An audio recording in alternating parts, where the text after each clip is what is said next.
Hey guys, I'm Nashwa. Welcome back to my channel, and today I'll be talking about 6 non-fiction books that I read in isolation.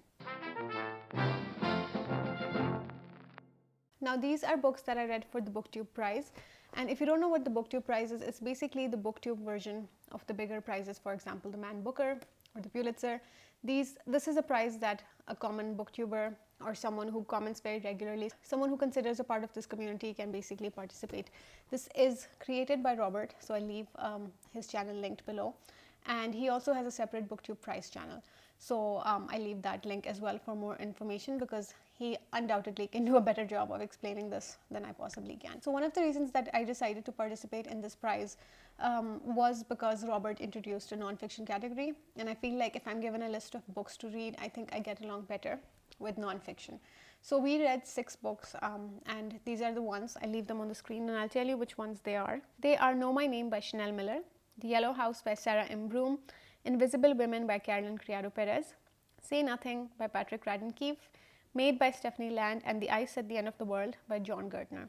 Now there's already a 2-hour video on my channel where I discuss these books with Liz Schubert and Lukash from Totally Pretentious. They have BookTube channels, so if you want to check that out and find out their ratings, that video is there for you to see. This video I'll basically talk about my rankings separately because I wanted to document this, and I think this just about wraps up all the books that I've read so far.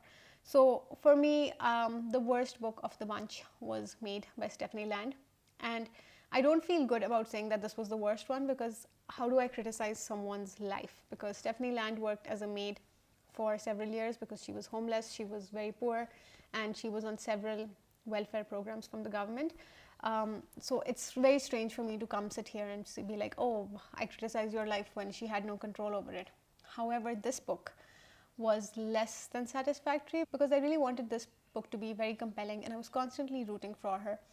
Instead, I was frustrated with this book, and a lot of the times I was reading it wondering, why would you do that? Because she was very poor, but she made a lot of very financially irresponsible, there's mosquitoes flying around, very financial irresponsible decisions.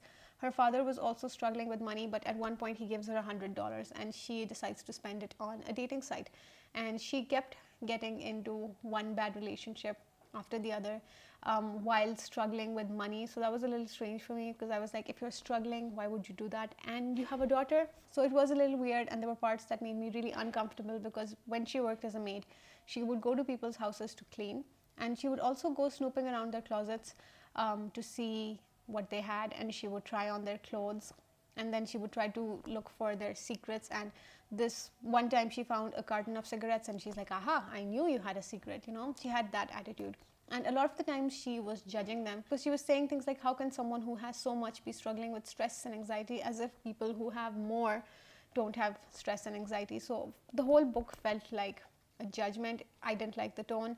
Had it not been for the BookTube Prize, I would have DNF'd it, but I finished it and I gave it 1 star on Goodreads. The next book I read for the BookTube Prize was The Ice at the End of the World by John Gertner, and this is about the ice caps in Greenland, and it was a history of the exploration and the science as to why the ice is melting.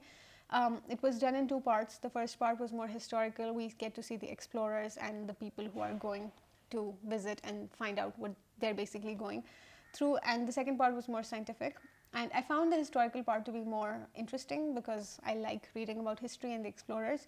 But this book felt really dense, and it felt like a textbook to me. A lot of the times I was reading it, I was thinking that how much of this do I need to know and how much of this do I need to remember, because it just felt paragraph after paragraph, just very dense information that was being given to me. The explorers weren't the best of people, because they would go to Greenland and they would try to take their precious artifacts and bring it back with them. They would also have affairs with their women while their own wives were there, and then they would have children by these Inuit women.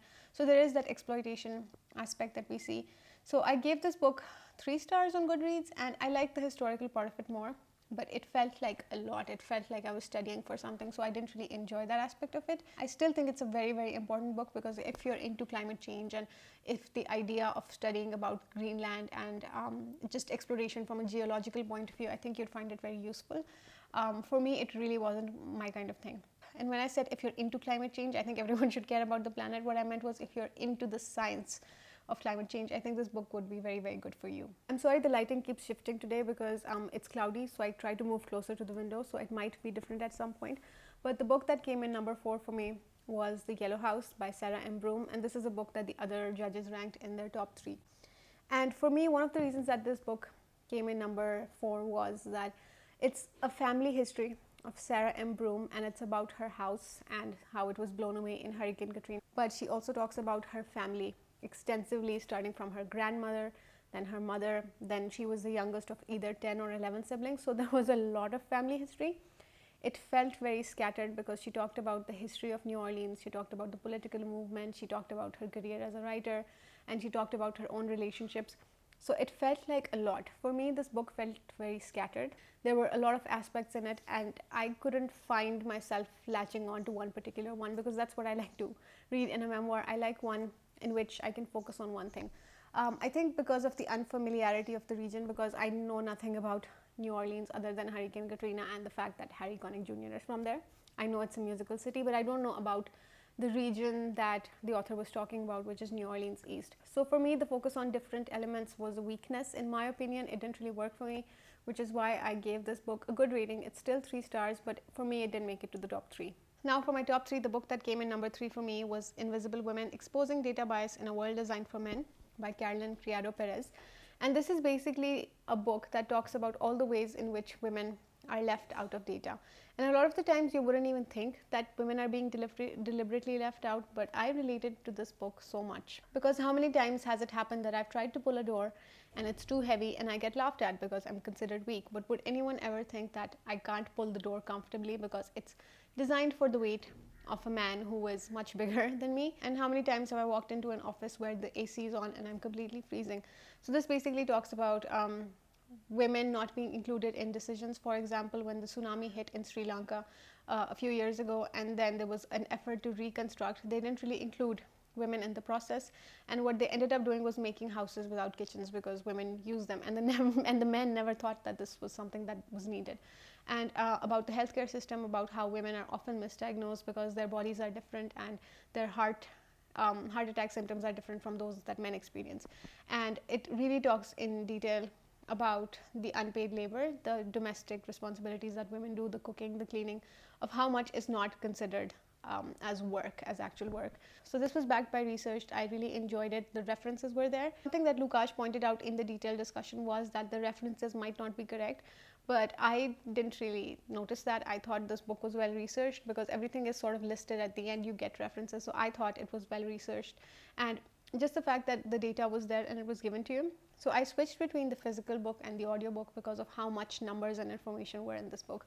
So yeah, overall I gave this like 3.5 stars. I really enjoyed it. I think it's a very important book if you're especially looking to do research on policy and look at where the gaps are and which information is missing, because I think it's an important book. The book that I ranked number 2 was Know My Name by Chanel Miller. And this is the only book out of the 6 that I had read before, and this is the only book I read again because I wanted to see how it compares to the rest of the new books that I was reading. Initially when I read it, I gave it 5 stars. Now that I've read it again, I gave it 5 stars because I really enjoyed it. And Chanel Miller was basically a sexual assault survivor. She was attacked by Brock Turner, who was the Stanford swimmer, and it was a very high profile case a few years ago when he was caught by 2 people riding on bicycles. So they caught him, Chanel was rescued, and then there was a trial. So the reason that I liked this book so much was, first, Chanel writes beautifully. I think this was one of the few books that was also really well written because I really just enjoy her writing, the way that she tells tales of her childhood experiences and like embeds them into the story. But also most of the time it was like, here, let me take you by the hand and let me show you how it was for me. So you get her perspective, you get to walk in her shoes, you get to talk to her, like you feel very much like you're there. And I think that was her intention. So not only is this book a statement about her trying to tell other people who she was, but it's also a process of self-discovery. I think Chanel tells her story with a lot of integrity, and she tells it with a lot of like pride. She is not bitter, she is not angry. She constantly talks about men being there who are predators, but she also continuously points out to the decent men. And I marked this book really heavily because there were so many things that she said that I was like, yes, that makes a lot of sense. So this was 5 stars, and it was my number 2 of the 6. And the book that came in the number 1 spot for me was Say Nothing by Patrick Radden Keefe. I cannot express how much of a challenge this book was, but also how much of a reward it was. This is one of those books where I had a false start with. I started it but I couldn't get into it because it felt very dense. And this book is basically about the Irish Republican Army, the IRA, which was labeled as a terrorist organization, and they wanted the British to leave so that Northern Ireland could be united with the Republic of Ireland to make one country. Current state of affairs is that the Northern Ireland is still part of the UK, so a lot of their attempts didn't succeed. But it basically told me a part of history that I was not aware of, and I have a degree in international politics, and that made me even more embarrassed about the fact that how much of this history I don't know. And that's because our education system doesn't really focus on everything. They don't tell you everything that happened in the world, but they tell you a lot about the British and the British colonization. And this was a conflict which was affected by the British very close to our time because it happened in the 70s. So it felt strange that all our life we've been told about colonization and the effects of that.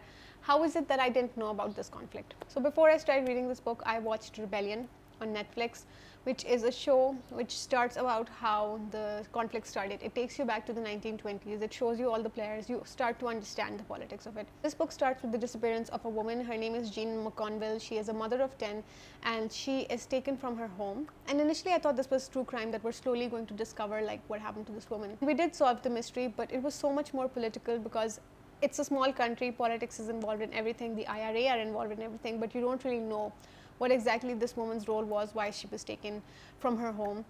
And the author slowly reveals this history to you as to what happened. The suspense is there. It felt like a modern day thriller, and up until the last chapter, we get to find out exactly what happened to the missing woman and exactly how the politics sort of motivated it. What I really liked about this book was the author stepped into the narrative in the last chapter and he's like, "Hi, my name is Patrick Radden Keefe. This is why I researched this story. My ancestors came from Ireland. I think, you know, this is the evidence that I'm laying in front of you, and this is what I think happened, so take what you can from it." And I really appreciated that because I got to know about the intentions of the author and what he was really trying to do while telling the story. And this is something that I thought was missing from The Ice at the End of the World, where the author, even though he did all the research, he didn't really step into the narrative to explain some things to us, and I thought that was missing. So anyway, that's it for now. Let me know if you've read these books and what you think of them. Thank you so much for watching, and I'll see you guys soon. Take care.